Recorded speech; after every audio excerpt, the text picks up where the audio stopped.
किसान जो अपनी फसल को नष्ट आप बना लें। तो एक चीज़ बोल सकता हूँ, निरंतर सरकार का केंद्र की का ये प्रयास रहा है कि चर्चा हो और चर्चा के ऊपर नतीजा हो। और आज भी हम उम्मीद रखते हैं कि जो 40 अलग अलग नेता थे उनके अंदर से अपनी वार्ता को दोबारा वार्ता से ही इस पूरे गतिरोध का समाधान मिला। और जहाँ हरियाणा की बात है, मैं आपके साथ साझा कर लेता हूँ कि आज ही हमने प्रोक्योरमेंट के ऊपर जो हमारी आगे वीट की है मेजर क्रॉप, उसके साथ साथ सरसों मस्टर्ड की सेकंड मेजर क्रॉप है, उसकी बैठक की। और ये निर्णय लिया है कि केवल मात्र गेहूँ सरसों तक ही नहीं, हरियाणा के किसानों के 6 अलग अलग क्रॉप्स इस बार एमएसपी पे हम प्रोक्योर करेंगे, जिसमें हिंदुस्तान के इतिहास में पहली बार जौ की फसल को भी 1600 रुपये से ऊपर एमएसपी जो है उसके ऊपर हरियाणा सरकार परचेज करेगी। अपने आप में एक ऐतिहासिक कदम है। इसके लिए आप सब तैयारी भी कर ले। सारे किसानों को भी आग्रह करूंगा कि मेरी फसल मेरा ब्यौरा का पोर्टल खुला है, अपने आप को रजिस्टर भी कराए। और जैसे जैसे आपकी प्रोक्योरमेंट की मंडियों को डेजिग्नेट किया जाएगा, मैंने आज ये निर्णय और लिया है कि पहले जैसे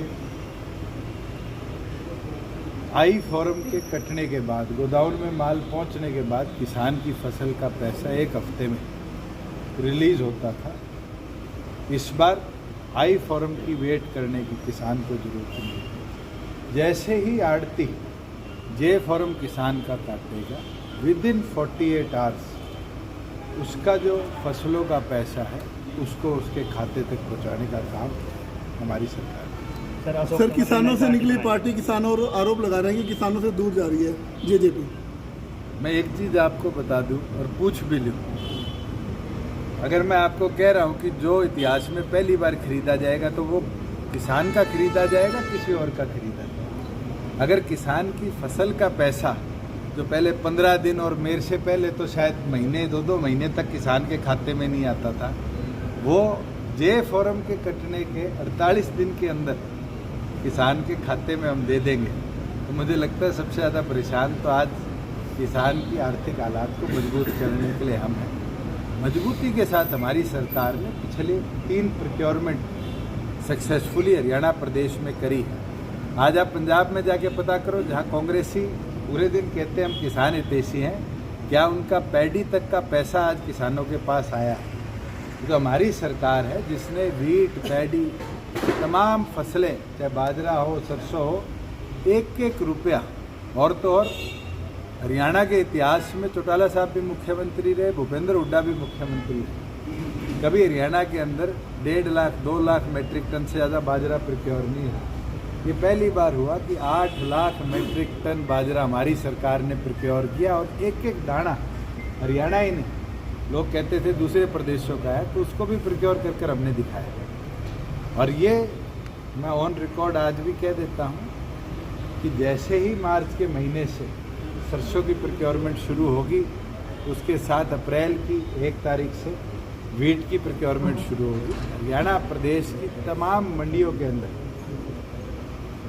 ज़्यादा हाईटेक तरीके से लोडिंग अनलोडिंग भी होगी। एक एक फार्मर को बेहतर व्यवस्था के साथ मंडियों में मिलाया भी जाएगा, और साथ में उसका जे फॉर्म कटते ही 48 घंटे के अंदर उसके खाते में पैसे डालने की व्यवस्था को पूरी सक्सेसफुल। तो सर, जो विरोध कर रहे हैं फिर धरने में बैठे कौन लोग हैं?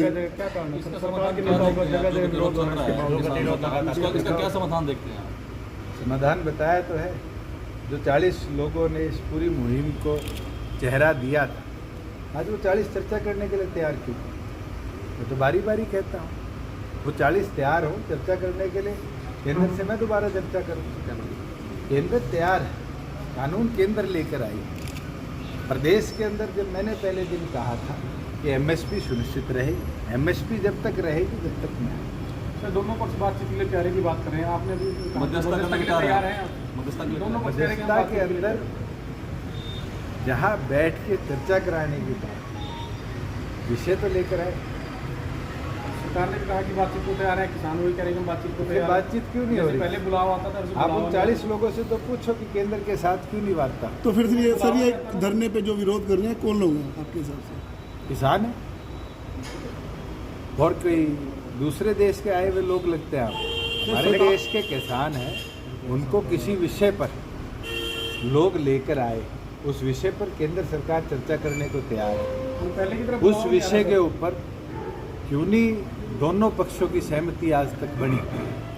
उस विषय को आप लोगों को तो आपको दिखाना क्या है। लगता है दिक्कत कहाँ हो रही है सर?